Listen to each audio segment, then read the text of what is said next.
I was thinking back about uh, our expectations as children for Christmas.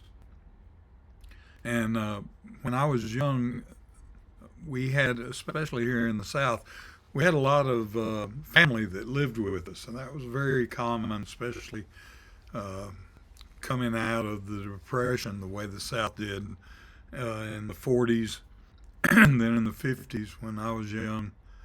Uh, we still had families, cousins that would come and live with us, and we would live with them, and grandmothers, grandfathers, and back and forth, such and so on. We had an uncle, my Uncle Willie. He was married to my Aunt Dude. Great name. Aunt Dude. She was a mess. She was about 4'6"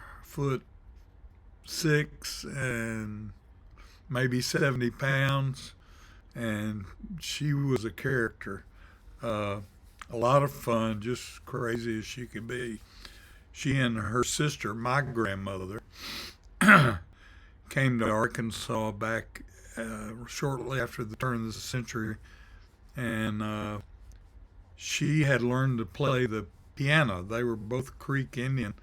Uh, she had learned to play the piano, dude had, and she could play the mess out of it. She was the pianist in Pentecostal church on Sundays, and she actually taught piano lessons, and she played for the church on Sundays. But on Friday and Saturday nights, she was the entertainment in one of the local dens of you know what. It was one of those houses where you don't tell what you do. So there was, of course, when she started, it was illegal alcohol and prostitution.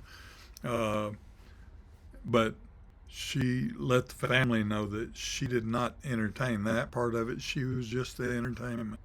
She played kind of a rag style uh, piano, and it was a lot of fun. It was a lot of fun to sing with her. But she was married to my Uncle Willie, and they had a dispute. And Uncle Willie came and lived with us for about 5 months. Uh, so all of us boys had a big bedroom, and Uncle Willie took over one of the beds, and the rest of us doubled up in others. And he was a character. But I remember it was Christmas, and Willie was always there messing with us. He liked to pick fun at us all the time. But he I had some little deer horns that my dad had got me, and I had them hung on the wall, and I hung my little bow and arrow, Ben Pearson bow and arrow set with my quiver and my arrows on that deer horn, and I was extremely proud of it. I think I was 6 at this time, so we were all real young. But I, when it was Christmas time coming, I had hung a stocking, a big red and white stocking on my deer horns with my bow and arrow, and we were always excited about what we might get it for Christmas.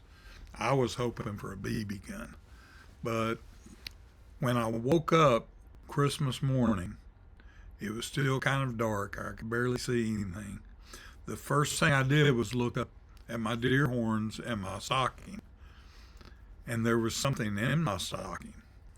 So I jumped up and I ran over, and it was big chunks of like a black rock, shiny black rock. And I was like, "What is this?" So I tore the stocking off the wall and ran in my mother's bedroom, and I said, look what Santa left me in my stocking." And she started laughing. She said, "Santa left you some lumps of coal." Well, I'd heard about lumps of coal, but I'd never actually seen it. And I knew it was a bad thing because in all the stories, the bad kids got left the lumps of coal. And I could find no use for it other than to hit somebody with it. I started crying. I had a fit. Well, Uncle Willie came in and started picking at me, telling me it was because I'd just been a rotten kid. And I got mad at, I was so mad at him, I was ready to fight him. And finally he started laughing. He said, I put that in there just to get your attention. Uncle Willie was a cruel rascal. But, uh, just a memory about expectations from the early days. High expectations for what you're going to get for Christmas. So it makes you think about what really ought to be in your heart at Christmas is not what you're going to get, it's what can I give? What can I give? You probably heard me tell the story about my crazy brother Greg, but as crazy as he was, and some questionable things he did, one of the things he always did was fix care packages for people that he knew were in need. And he took his meager earnings and his venison that he had shot and prepared and frozen and boxes and filled them up and took them to families. What a great example. It's a present that you give yourself as well as the people you're preparing for, because nothing makes you feel better than really truly helping someone who is in need. So as Christmas approaches, I encourage you to have that spirit. If you don't think you could do something like that by yourself, try going in and working as a volunteer where they're serving meals on Christmas or for the week around Christmas or for New Year's. It might be a new experience for some of you, but I promise you it's rewarding. It'll be better than any present you can get. It's a neat concept.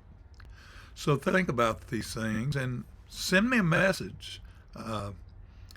Let me know some of your early memories. I would really enjoy some of your early memories about Christmas expectations and what gifts you might have gotten. So hang in there. I love you guys, and let me hear from you. God bless.